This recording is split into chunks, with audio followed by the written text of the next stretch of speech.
অর্থনৈতিক বিপর্যয় এড়ানো গেলেও অন্তর্বর্তী সরকারের ১ বছরে সাধারণ মানুষের জীবনে স্বস্তি আসেনি বলে মন্তব্য করেছেন বিশিষ্ট নাগরিকরা। তবে সরকার ভেঙে পড়া রাষ্ট্র কাঠামো মেরামতের চেষ্টা করছে বলে জানান শ্রম ও কর্মসংস্থান উপদেষ্টা। আর মূল্যস্ফীতি ৫% নিচে নামিয়ে আনার প্রতিশ্রুতি দিয়েছেন বাংলাদেশ ব্যাংক গভর্নর। রেজা খানের রিপোর্ট। রাজধানীর একটি হোটেলে অন্তর্বর্তী সরকারের ৩৬৫ দিন বিষয়ে নাগরিক সংলাপের আয়োজন করা হয়। এতে সিপিডির নির্বাহী পরিচালক ডক্টর ফাহমিদা খাতুন বলেন, গেল ১ বছরে অর্থনৈতিক বিপর্যয় অনেকাংশে কাটানো সম্ভব হলেও সাধারণ মানুষের জীবনে স্বস্তি আসেনি।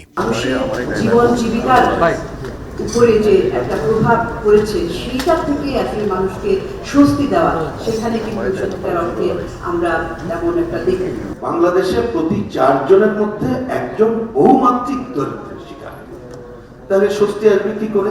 সরকারের সঠিক নীতির অভাবে অনেক পোশাক কারখানা বন্ধ হয়ে গেছে বলে অভিযোগ করেছেন বিজিএমই এর সভাপতি সহ ব্যবসায়ী নেতারা। প্রতিনিয়ত নীরবে ফ্যাক্টরি বন্ধ হচ্ছে। শুধু বিজিএমই এর সদস্যই ৭,২০০ থেকে এখন মাত্র ৩,০০০-এ নেমে এসেছে। ছোট্ট দেশ, এতগুলা ব্যাংক, রিডিকুলাস। আমার দেশে পারিবারিকভাবে ব্যাংক দেওয়া হয়। আপনি ক্রিকেটে ছক্কা মেরে দিয়েছেন, আপনার একটা ব্যাংক হিট করে দিয়েছে। এ সময় বাংলাদেশ ব্যাংক গভর্নর বলেন, রাজনীতিতে স্থিতিশীলতার অভাবে দেশে বড় বিনিয়োগ আসছে না। স্টেবিলিটি আর্থিক খাতে কেবল এসেছে, রাজনৈতিক খাতে এখনো আসে নাই। সিকিউরিটি সিচুয়েশনে এখনো আসছে। সবকিছু মিলিয়ে এখনই কেউ বিনিয়োগে ঝাঁপিয়ে পড়বে, এই প্রত্যাশা যদি কারো থাকে আমি বলছি।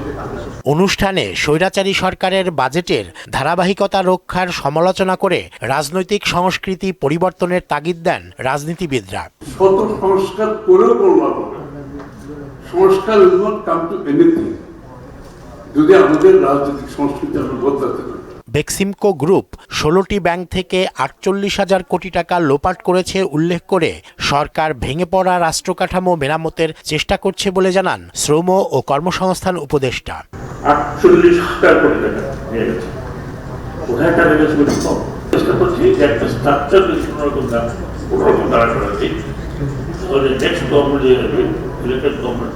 এ সময় দান্দিক স্বার্থের রাজনীতি পরিহারেরও পরামর্শ দেন সাখাওয়াত হোসেন। মুশকিলটা হলো যে আমাদের যার প্রকৃতি দেখেছেন একটা কনফ্লিক্ট। রেজা খান, মোহনা সংবাদ, ঢাকা।